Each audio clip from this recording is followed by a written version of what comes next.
Dengue fever के बारे में कि डेंगू फीवर होता क्या है और इसके सिम्टम्स क्या क्या होते हैं और इसके टेस्ट इससे रिलेटेड टेस्ट क्या होते हैं और इसके प्रिकॉशंस हमें क्या क्या लेने हैं। अगर हमें डेंगू हो गया है तो हमें कौन कौन से प्रिकॉशन लेने हैं और इससे बचाव कैसे करना है। प्रिवेंशंस के बारे में जानेंगे कि इससे बचाव कैसे करना है और इसके ट्रीटमेंट के बारे में बात करेंगे।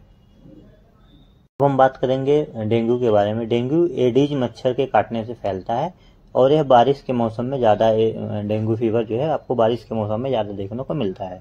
अब हम बात करेंगे डेंगू फीवर से में क्या क्या सिम्टम्स होते हैं। तो नंबर 1 पे आता है सबसे ज़्यादा तेज़ बुखार। बहुत बुखार तेज़ी से चढ़ता है और इसमें जो है उल्टी महसूस होती है या उल्टी होती है और इसमें जो है बहुत थकान महसूस होता है। शरीर पे रैशेस पड़ जाते हैं पीठ पे और पेट पे और हमारे मांसपेशियों में दर्द होता है और जॉइंट्स में भी दर्द होना स्टार्ट हो जाता है और आँखों के पीछे की साइड पे जो है दर्द होता है जिसे रेट्रो ऑर्बिटल पेन भी कहा जाता है। और इसमें जो है पेट दर्द, सर दर्द या इंडाइजेशन मतलब खाना ना पचने की प्रॉब्लम हो सकती है। बात करेंगे कि डेंगू फीवर में कौन कौन से टेस्ट किए जाते हैं। जो सबसे ज़्यादा 2 कॉमन टेस्ट हैं डेंगू फीवर में वो होता है एलएफटी और सीबीसी। एलएफटी में एसजीओटी और एसजीपीटी चेक करने के लिए इसका टेस्ट किया जाता है। जो डेंगू मतलब अगर हुआ रहता है तो एसजीओटी और एसजीपीटी बढ़ा रहता है। और सीबीसी इसलिए किया जाता है क्योंकि उसमें जो है प्लेटलेट काउंट चेक करने के लिए किया जाता है। हाई फीवर की वजह से प्लेटलेट काउंट कम होती है इसलिए किया जाता है।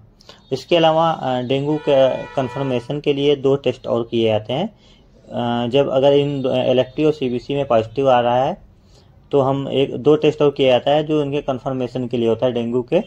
उसे कहते हैं डेंगू पीसीआर टेस्ट और डेंगू एंटीबॉडी आईजीएम टेस्ट या आईजीजी टेस्ट।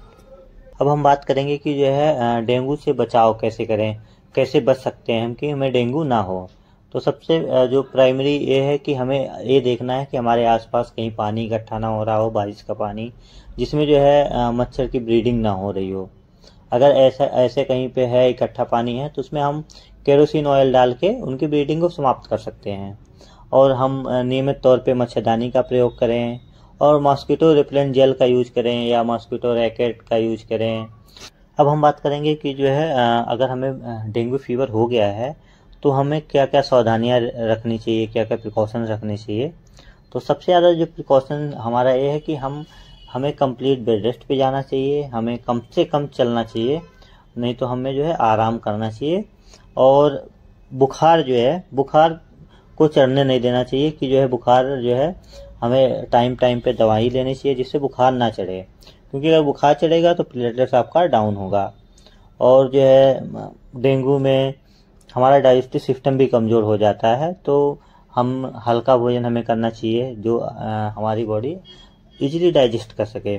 और हमें उसमें जैसे दलिया ले सकते हैं, मूंग की खिचड़ी ले सकते हैं और लिक्विड डाइट ले सकते हैं जो इजीली मतलब डाइजेस्ट हो सके। और प्लेटलेट बढ़ाने वाली चीज़ें भी ले सकते हैं जैसे कीवी, बकरी का दूध या पपीते का पत्ता भी पीस के लोग लेते हैं। अब हम बात करेंगे डेंगू फीवर के ट्रीटमेंट्स के बारे में। इसका ट्रीटमेंट कैसे किया जाता है, उपचार कैसे किया जाता है। तो इसका उपचार सिम्टोमेटिक ट्रीटमेंट किया जाता है, मतलब जैसे सिम्टम्स वैसा इलाज।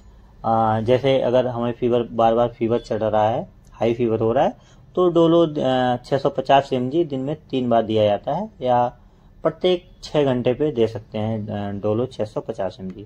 और अगर प्लेटलेट्स काउंट कम है तो कैरीपिल टैबलेट्स दी जाती है, दिन में 2 बार या 3 बार दे सकते हैं या करिका पपाया लीफ में कोई और टैबलेट्स भी दे सकते हैं। और इसमें जो है लीवर टॉनिक भी दिया जाता है क्योंकि इसमें जो है इंडाइजेशन की प्रॉब्लम होती है तो इस वजह से इसमें लीवर टॉनिक भी दिया जाता है। और किसी किसी केस में जो है इसमें एंटीबायोटिक्स भी साथ में दिया जाता है। यह जानकारी आपको कैसी लगी कमेंट में ज़रूर बताएं।